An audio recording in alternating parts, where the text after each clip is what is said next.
We're just going to cut right to the chase here. Hello, W123 lovers and owners and haters. We're talking about the vacuum system, the door locks, specifically the door lock system. I'm just going to explain how it works. Through all this series in a vacuum pump, you're going to get vacuum coming right to here. And this is also sucking vacuum for this green one and this brown one. And then to this funny little, I'm going to disconnect it. It had two hoses going through the firewall here. And this is where the vacuum comes from. And these two talk to each other. In other words, they are open. They are basically connected. So this thing is really like a splitter and a check valve. So you apply vacuum here, and it in turn is getting double sucking from both of these two ports. One of them, and it doesn't matter how you flip it around, one of them goes to the trunk in a black, funny looking system, and that's a vacuum reservoir. And the other side is going to go to, and I'm going to show you right now, we don't need that right now, is going to go to inside the front door. So now we're inside at the driver's seat here, and we're looking at this piece. I said that there was a line that comes, a vacuum line that comes to this part of the vehicle of the two up at the other side of the firewall. That's this one. So as you're driving the car, or let's say the car is parked and it's not driving, the vacuum reservoir would hold vacuum, and vacuum would be present right here and waiting for instructions inside here. But you're saying, well, man, if I'm holding this thing and I pump it full of vacuum, it just bleeds off. It doesn't hold any vacuum. Well, this thing only holds vacuum in two places, because that's how a door lock works. It's either one way or the other way. It's locked or unlocked, right? We don't half lock anything, do we? I mean, it doesn't even feel right to do so. Anyhow, so right now, if I lock the door, we're pretending that this thing has just got all sorts of vacuum and it's a perfectly working system. If I go to lock the door and I pull this, green is lock, so it allows vacuum to go from here. Now it's sucking through this one, this direction, right? If we followed it, it would go up this way and through this and through this. The vacuum is now doing that. If I turn the key the other direction, this is unlock. Now that was working the red side. Now vacuum is pulling this way. If I were watching the direction of the little vacuum pieces, it goes in this and up here and here. So now I'm pulling vacuum here. If I went into the middle, let's just say I'm locked right now, and I just barely get this thing to move a little bit, it's going to actually release all the vacuum of the whole system.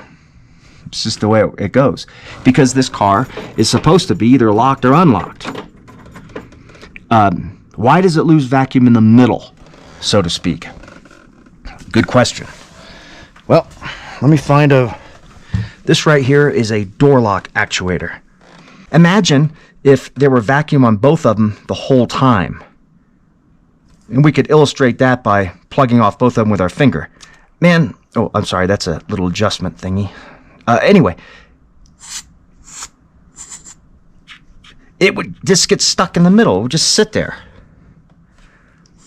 It needs it to release the pressure just for a moment in between when you're locking and unlocking the car. In that middle ground, for an instant, it kills some pressure in these lines so that the other side can overpower it and do whatever work it's supposed to do. There are only two pieces of work here. It's either locked or unlocked. So I need to let it off, let the pressure off for a moment if I'm going to make it go one way or the other. Otherwise, it's just going to stay there.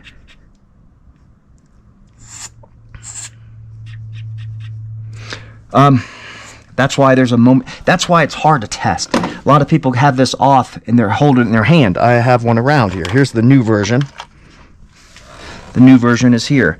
And they take off. You could take these hoses off and stick them on here and apply vacuum to the middle, and if it's in a neutral position, it'll just sit there and it'll never get any vacuum. It has to be one way. You'd pump it up and you'll get vacuum if these other two are plugged off. In other words, that's how to test this unit. And I advise, if you're going through the system, to test that unit, because if this thing were leaking in the two positions that it's supposed to be working, then you're screwed right off the bat. You won't even know what's going on with the rest of the system. So where does the rest of the system go? All right, again, you have a red line and a green line. The green line is lock, the red line is unlock. They are separate systems, really.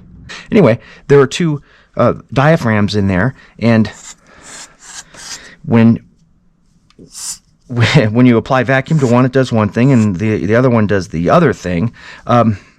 If, let's say, you suspect that it's bad, the way that you test that is that you plug one, and you shouldn't be able to move it, and this one is moving up and down. And you say, well, you don't have the other side plugged off. Ben, they're separate. If I plug this side, I can't get it to move anywhere. I'm pushing, I'm pulling, nothing. This side, a little resistance, but that's failed. This is no good. And these are at all the doors. So, red and green. We know that the one in the middle is the one coming from the engine compartment. And then the red and the green, they go through the door. And they come around here, and if you remove this carpet, which actually, and in W123, it just snaps in.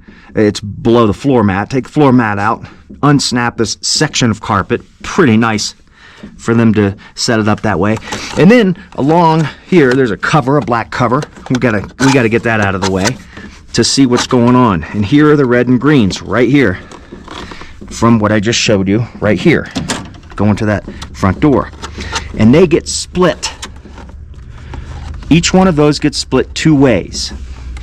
So you have a green from that split going along here, up and over the transmission, and over to the other side of the car. And the other green goes back along here, into this, the door lock actuator for this rear door. Okay, same thing with the red. One red goes over here to the passenger side of the car, and the other red goes back here. Again, red is unlock to this rear door. Wonderful. Okay, now I'm on the passenger side of the car, and I told you that we had two lines coming over here, one red and one green. So here they are, and they make a little turn, and then they get split three different ways. One out the top and two out the bottom. Same with the red. One out the top, two out the bottom. This one with the black on it, this goes right to that vacuum reservoir in the trunk. Right now we're not messing with that. We're assuming that we've already applied vacuum to that up front and determined that that's good. So, one red and one green. Remember, it comes in here, gets split three ways, one of those three ways, and its little copycat friend, red and green, go through here, through this door, and right to the passenger front door actuator. Okay? Now let's just talk about the green one, because the same is going to go for the red one. The green one now has two other lines. It's been split three ways. The other two, one of those other two, go to this door right here. The other to those two comes back here, and we're going to go to the trunk. Now, back in the trunk, unfortunately, I have to get in the trunk. You know, you ever hear people say, man, you can fit a body in that trunk. I'm here to tell you right now, of course you can fit a body in the trunk. And you could pretty much fit a body in every trunk. That's not really a big deal. But it is a big deal when you have a boot because of a torn Achilles. It's not that big of a deal. Let's get in here. Now, if you'll remember where we were at the front passenger passenger door area. We're talking about one green one or one red one, both of them, that are coming back here. And here's where they're going. This is going to be hard to show you, I think, but here's what happens. It comes to this actuator right here, and this actuator is for the trunk or the fuel door lock. Okay, but if you'll notice, it gets split. So where my index finger is, there's the green one that I was showing you up at the front of the vehicle. God, can we get this out of the way? Not really. There's the green one. There's the red one coming from the front passenger door floor area, and then it comes over here and it gets split twice, and one goes to the fuel door and the other one just keeps going back. Where does that go? Right, oh hey, here's the vacuum reservoir right here, just so you know what that looks like. Okay, kind of crazy. Here's the line coming into it right here. All right, we're looking for where those two lines terminate. You get your good leg out first and then your shit leg out. All right, they terminate here for the trunk actuator. That's this one, and it sits in here like this, and works that way. Now you know every single piece of this thing. That's it. Now that you know how this system works, you should be able to test it and have some good working door locks on your W123. You guys have a great day. Happy Halloween.